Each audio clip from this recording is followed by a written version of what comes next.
स्वागत है हमारे YouTube चैनल बायोलॉजी बूस्ट में, जिसमें आज हम चर्चा करेंगे प्रयोग नंबर 10 बैंगन का लघुपर्ण रोग। चर्चा को आगे बढ़ाने से पहले आप हमारे चैनल को सब्सक्राइब करें, लाइक करें और कमेंट जरूर करें।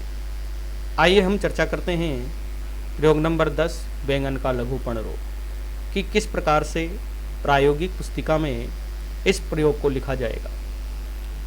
सबसे पहले आप उद्देश्य हेडिंग को डालें और उद्देश्य हेडिंग में आप लिखें, दिए गए पादप नमूने का अध्ययन करके रोग की पहचान कीजिए और रोगजनक का नाम लिखिए एवं लक्षणों का वर्णन कीजिए। उद्देश्य को इस प्रकार से लिखने के बाद 2 लाइन को छोड़ते हुए आप प्रायोगिक पुस्तिका में अगला हेडिंग डालेंगे, आवश्यक सामग्री।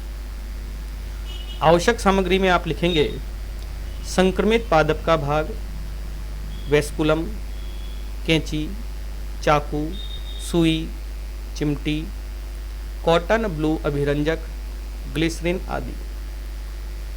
सभी सामग्री को आवश्यक सामग्री वाले हेडिंग में लिखने के बाद फिर से आपको 2 लाइन छोड़ना है और 2 लाइन छोड़ने के उपरांत आपको विधि हेडिंग डालना है। जो विधि हेडिंग है उसमें आप लिखेंगे, दिए गए संक्रमित पादप के भाग का अध्यापक जी की सहायता से उचित विधि द्वारा लक्षणों का अध्ययन करते हैं और रोगजनक व रोग का पता लगाते हैं। इस प्रकार से विधि को लिखने के बाद में आप फिर से 2 लाइन छोड़ते हुए, आवश्यकता अनुसार जगह छोड़ते हुए अगला हेडिंग डालेंगे, संक्रमित पादप के लक्षण।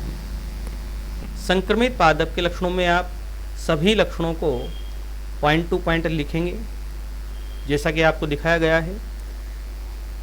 पॉइंट में लिखेंगे आप, संक्रमित रोग का लक्षण, पत्तियों का आकार में छोटा रह जाना दिखाई देता है। फिर आप अगला पॉइंट लिखेंगे, पत्तियों के पर्णवृंत इतने छोटे रह जाते हैं कि पत्तियां तने से चिपकी दिखाई देती है। फिर से आप अगला पॉइंट लिखेंगे, तने की पर्व संधियां भी छोटी रह जाती है। फिर से आपको अगला पॉइंट लिखना है, पर्व संधियों पर कक्षीय कलिकाएं प्रकट होकर छोटी छोटी शाखाओं के रूप में वृद्धि करती है और पूरा पौधा झाड़ी नुमा दिखाई देता है।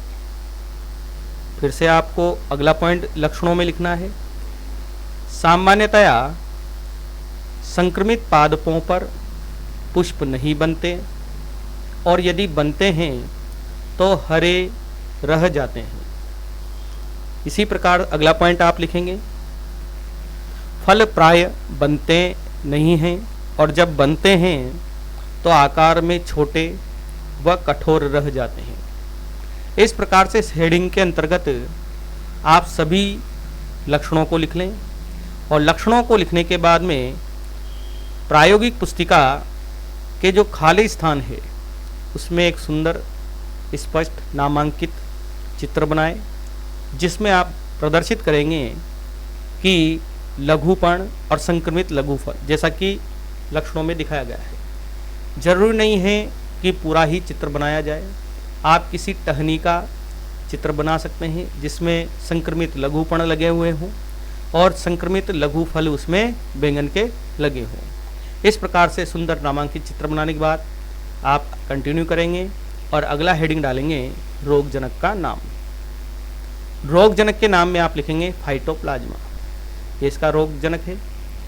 लाइन छोड़ते हुए फिर अगला हेडिंग डालेंगे, रोग का नाम, और रोग के नाम में आप लिखेंगे बैंगन का लघुपर्ण रोग। नाम लिखने के उपरांत फिर से आप अगला हेडिंग डालेंगे, जगह छोड़ते हुए, परिणाम, और परिणाम हेडिंग में आप लिखेंगे, दिए गए पादप के नमूने के लक्षणों का अध्ययन करने पर पता चलता है कि इसमें रोग बैंगन का लघुपर्ण रोग तथा रोगजनक फाइटोप्लाज्मा होता है। इस प्रकार से आपका यह प्रयोग पूरा कंप्लीट होता है बैंगन का लघुपर्ण रोग। अगले प्रैक्टिकल के प्रयोग के लिए आप हमारा अगला वीडियो ज़रूर देखें और हमारे चैनल्स में बने रहें।